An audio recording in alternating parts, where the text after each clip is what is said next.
प्रभु जीशु आपा गोड़ भांगी जाइए मु तुम सेवा करिया को जीविनी एई कथा कहबिनी तेणु मु संगे संगे कहली सार को sir yes I will come मु आसीबी आ संगे संगे से माने कमिटी तरफ मते आदर सहकार स्वागत कले से समस्त को मोर हार्दिक अभिनंदन एवं आपण मानकु मोर ख्रीष्ट रे प्रेमर ख्रीष्टीय प्रेम भरा नमस्कार आदर सहित देउछि नमस्कार praise the lord hallelujah praise the lord जेतबे यीशु बापा ए जगत को आसीबा को जाउछंती सेमानक मध्य गोटे कथबार्ता पिता ईश्वर पुत्र ईश्वर एवं पवित्र आत्मा ईश्वर के मध्य गोटे कथबार्ता है से कथबार्ता कौन जानते पिता ईश्वर यीशु बापा पचार तुम जापर पिला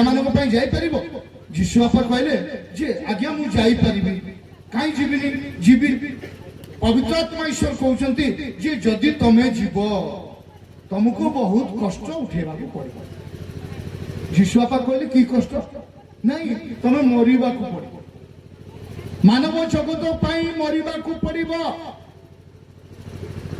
कहीं कहले मानव जगत आज अहरह प्रार्थना करुची प्रभु तुम्हें आमको मुक्ति दियो हालेलुया मानव जगत अहरह प्रार्थना करुची प्रभु तुम्हें आमको मुक्ति दियो प्रभु तुम्हें उद्धार कर लोक माने अंधकारगामी होउचंती लोक माने एपटे सेपटे बुलुचंती तेणु से मानक पई आउ मेंढार रक्त आवश्यक नाही आउ छेलीर रक्त यथेष्ट नुह आउ वृषर रक्त यथेष्ट नुह तेणु तुम्हें पुत्र ईश्वर भाव ए जगत को जीव पिता ईश्वर ठीक अच्छे पुत्र ईश्वर कहले ठीक अच्छे मु मरिबा को प्रस्तुत मोर शरीर को जलांजलि देवा को प्रस्तुत कारण मुनि ऋषि माने प्रार्थना करती पाप कर्मा हम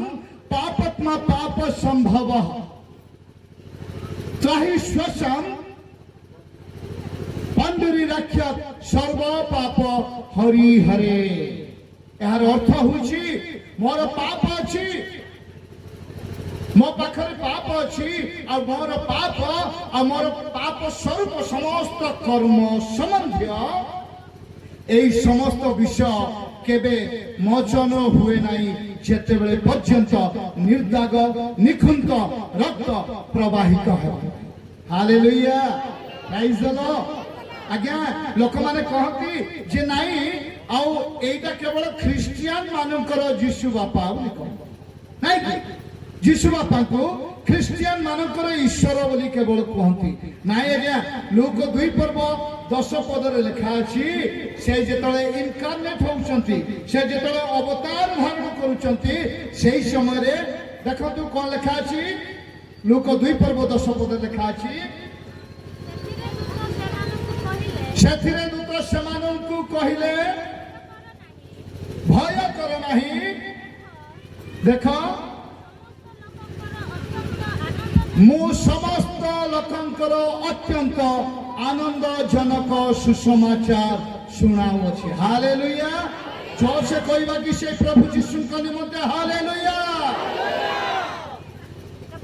समस्त लोकंक निमंते अत्यंत आनंदजनक सुसमाचार not for only one cast केवल गोटे कास्ट पाई नुह केवल गोटे जाति पाई नुह केवल गोटे गोष्ठी पाई नुह कि केवल पुरुष मानक पाई नुह कि केवल स्त्री मानक पाई नुह महिला मानक पाई नुह किंतु कौन लिखा अछि समस्त लोकंक निमंते गोटे सुसंवाद आणुछि कारण लोक माने प्रार्थना करुचंती कौन बोली प्रार्थना करुचंती प्रभु पाप कर्मा हम पापत्मा पाप संभव मोर पाप स्वरूप जते समस्त कर्म संबंधी हे प्रभु तारण हे प्रभु उद्धार करता सर्व पाप हरि हरे यही पाप को हरण करवा परमेश्वर प्रभु ତୁମେ ହିଁ କେବଳ, ତେଣୁ ତୁମେ ଆମମାନଙ୍କୁ ଉଦ୍ଧାର କର। এটা ঋগ্বেদে লেখা আছে। বেদ 3-4 প্রকার আছে, তো ঋগ্বেদরে এই বিষয় লেখা আছে। ঋগ্বেদকু সেମାନଙ୍କ মানে হিন্দু ভাই ମାନଙ୍କର, ମୁଁ ସରି ଦୁଃଖିତ, ବିଜେପି ଭାଇ ମାନେ ଯେତେବେଳେ ଲେଖିଛନ୍ତି ପୁରାଣ ପୌରାଣିକ ଯେତେ ସବୁ ଗଳ୍ପ ଲେଖିଛନ୍ତି ଋଗ୍ବେଦରୁ ସେମାନେ କୋଟ୍ କରିକି ଲେଖିଛନ୍ତି। ଋଗ୍ବେଦରୁ ସେଇ ଉଦ୍ଧୃଂଶ ବାକ୍ୟାଂଶକୁ ନେଇ ସେମାନେ ଲେଖିଛନ୍ତି। ଏଇଠାରେ ଗୋଟିଏ ଭକ୍ତର ପ୍ରାର୍ଥନା ଆର୍ତ୍ତନାଦ ସଦାପ୍ରଭୁ ଶୁଣୁଛନ୍ତି।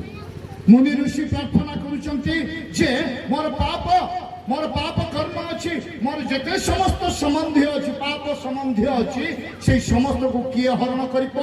ପ୍ରଭୁ ତୁମେ ହରଣ କରିପାରିବ, ମତେ ଉଦ୍ଧାର ଦିଅ, ମତେ ମୁକ୍ତି ଦିଅ। ଏଇଟାକୁ ମିସ୍ ଇଣ୍ଟରପ୍ରିଟେସନ କରୁଛନ୍ତି, ଏଟାକୁ ଦୁର୍ବ୍ୟବହାର କରୁଛନ୍ତି। ଏମାନେ ବ୍ୟାଖ୍ୟା କରିପାରୁନାହାନ୍ତି, ଏପଟେ ସେପଟେ କରିଦଉଛନ୍ତି। ଆଜ୍ଞା, ଆପଣ ସତ୍ୟ ବିଷୟ ଜାଣିବା ଆବଶ୍ୟକ। ଓମ୍ ସତଗମ ସଦ୍ଗମ ଓ ଅସତମା ସଦ୍ଗମୟ, ଏହାର ଅର୍ଥ କଣ? ହେ ପ୍ରଭୁ, ହେ ଈଶ୍ୱର, ହେ ସମ୍ମାନୀୟ ଈଶ୍ୱର, ମତେ ତୁମେ এই অসত্য পথରୁ সত্য পথକୁ ନେଇ ଆସ। ହାଲେଲୁୟା, ପ୍ରାଇଜ୍ ଦ ଲର୍ଡ। ଆପଣ ମାନେ ଯୋଉ ଈଶ୍ୱରଙ୍କୁ ସେବା କରନ୍ତି ସେଇ ଈଶ୍ୱର ଥରେ ଥରେ ଈଶ୍ୱର ନୁହଁ। ସେଇ ଈଶ୍ୱର ଆଉ ନ୍ୟୁନ ଭାବରେ ରହିବା ଈଶ୍ୱର ନୁହନ୍ତି, ସେ ଜୀବନ୍ତ ଈଶ୍ୱର ଅଟନ୍ତି। ଓମ୍ ଅସତମ ସଦ୍ଗମୟ, ଓ ପ୍ରଭୁ ଅସତ୍ୟ ପଥରୁ ମତେ ସତ୍ୟ ପଥକୁ ନେଇଯାଅ। କିଏ ନେଇପାରିବେ? ଆଜ୍ଞା, ବାକ୍ୟ ଲେଖା ନାହିଁ ଆପଣଙ୍କର ଯୀଶୁ ବାପା ସତ୍ୟ ଅଟନ୍ତି, ଲେଖା ଅଛି କି ନାହିଁ? ଆଜ୍ଞା ମାନେ କୋଉଠି ଲେଖା ଅଛି? ଜହନ 14 ପର୍ବ 6 ପଦ କଣ ଲେଖା ଅଛି? ଯୀଶୁ, କିଏ ବଡ ପାଟିରେ କହିଦେବେ? ଯୀଶୁ, ହଁ ହଁ, ତାପରେ ମୋ ଦେଇ ନ ଗଲେ କେହି ପିତାଙ୍କ ନିକଟକୁ ଯାଇପାରିବେ ନାହିଁ। ପ୍ରଭୁ ଯୀଶୁଙ୍କର ବାକ୍ୟ ଅତୀବ ଆଶ୍ଚର୍ଯ୍ୟପୂର୍ଣ୍ଣ। ଏଇଠାରେ ଯୀଶୁ ବାପା କହୁଛନ୍ତି ଯେ ମୁଁ ପଥ, ସତ୍ୟ ଓ ଜୀବନ, ମୋ ଦେଇ ନ ଗଲେ କେହି ପିତାଙ୍କ ନିକଟକୁ ଯାଇପାରେ ନାହିଁ। ଆଜ୍ଞା, ମୁଁ ଏଇ ମିଟିଂକୁ ଆସିବା ପୂର୍ବରୁ ଅନେକ ବିଷୟ ଦେଖୁଥିଲି, ଆଉ ମହାଭାରତର ରାମାୟଣର ଏଇ ସମସ୍ତ କୋଟେସନ ଦେଖୁଥିଲି। ଯେତେବେଳେ ଭକ୍ତ ଏବଂ ଈଶ୍ୱରଙ୍କ ମଧ୍ୟରେ କଥାବାର୍ତ୍ତା ହଉଛି, ଭକ୍ତ କହୁଛନ୍ତି ଆଜ୍ଞା ମୁଁ ଏଇ ସମସ୍ତ ବିଷୟ କରିଅଛି। କଣ? ଆପଣ ଯାହା କହିଲେ ମୁଁ ସେ ଲୋକମାନଙ୍କୁ ମାରିଛି। ଆପଣ ଏଇ ଲୋକମାନଙ୍କୁ ମାର ବୋଲି କହିଲେ, ସେଇ ଲୋକମାନଙ୍କୁ ମାରିଛି।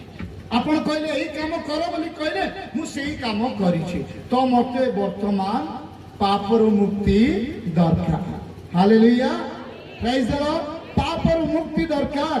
ସେ କହୁଛନ୍ତି, ତାଙ୍କ ଈଶ୍ୱର କହୁଛନ୍ତି ସାଙ୍ଗେ ସାଙ୍ଗେ, ଆଉ ଠିକ ଅଛି ମୋ ସହିତ ତୁମେ ସ୍ୱର୍ଗକୁ ଯିବ, ମୋ ସହିତ ତୁମେ ସ୍ୱର୍ଗକୁ ଯିବ।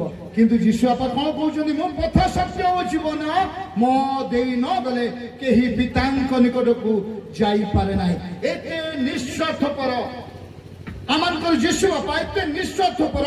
ସେ ଅନେକ ସମୟରେ ଆପଣଙ୍କର ପୂଜ୍ୟ ବାଇବେଲରେ ଦେଖନ୍ତୁ ଯେ ଅନେକ ସମୟରେ କହିନାହାନ୍ତି ମୁଁ ଈଶ୍ୱର କେବେ କହିନାହାନ୍ତି। କେତୋଟି, ଗୋଟିଏ, ଦୁଇଟି, ତିନୋଟି ମାନେ ପଦ ଗୁଡାକରେ କହିଛନ୍ତି। କିନ୍ତୁ ଅନ୍ୟମାନେ କଣ, ଯୋଉଟା କି ଭାବି ଭାବି ଭାବି ଭାବି ଚିନ୍ତା କରିକି ଲେଖିବା ପୁସ୍ତକ ଗୁଡା କଣ କହୁଛି? ମୁଁ ନେବି। ଆଜ୍ଞା, ଯଦି ନେବେ, ଈଶ୍ୱର କେମିତି ଅଟନ୍ତି?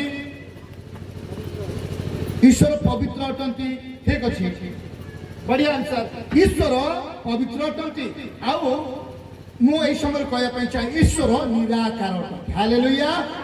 ଈଶ୍ୱର ବାକ୍ୟ ଅଟନ୍ତି। ଆଦ୍ୟରେ ବାକ୍ୟ ଥିଲା, ସେଇ ବାକ୍ୟ ଈଶ୍ୱରଙ୍କ ସଙ୍ଗରେ ଥିଲେ ଏବଂ ସେଇ ବାକ୍ୟ ଦେହବନ୍ତ ହେଲା। ହାଲେଲୁୟା, ପ୍ରାଇଜ୍ ଦ ଲର୍ଡ। ଈଶ୍ୱର ନିରାକାର ଅଟନ୍ତି। ଯେତେବେଳେ ଜଗତକୁ ଆସି ଯୀଶୁ ବାପା କହିବେ ନାହିଁ ମୁଁ ଈଶ୍ୱର। ଈଶ୍ୱର ନିରାକାର ଆଜ୍ଞା, ଅଦୃଶ୍ୟ। ସେ ହଉଛନ୍ତି ୱାର୍ଡ। ବାକ୍ୟ ଦ୍ୱାରା ସମସ୍ତ ବିଷୟ ସୃଷ୍ଟ ହୋଇଅଛି, ବାକ୍ୟ ଦ୍ୱାରା ସମସ୍ତ ବିଷୟ ସମାପନ ହେଇଅଛି। ତେଣୁ ଈଶ୍ୱର ନିରାକାର ହେବା ହେତୁ ସେ ଜଗତକୁ ଉଦ୍ଧାର କରିବା ପାଇଁ ନିରାକାର ବେଶରେ ଆସିଲେ ନାହିଁ, ସେ ଆସିଲେ ପୁତ୍ର ମନୁଷ୍ୟ ବେଶରେ, ନର ବେଶରେ। ତେଣୁ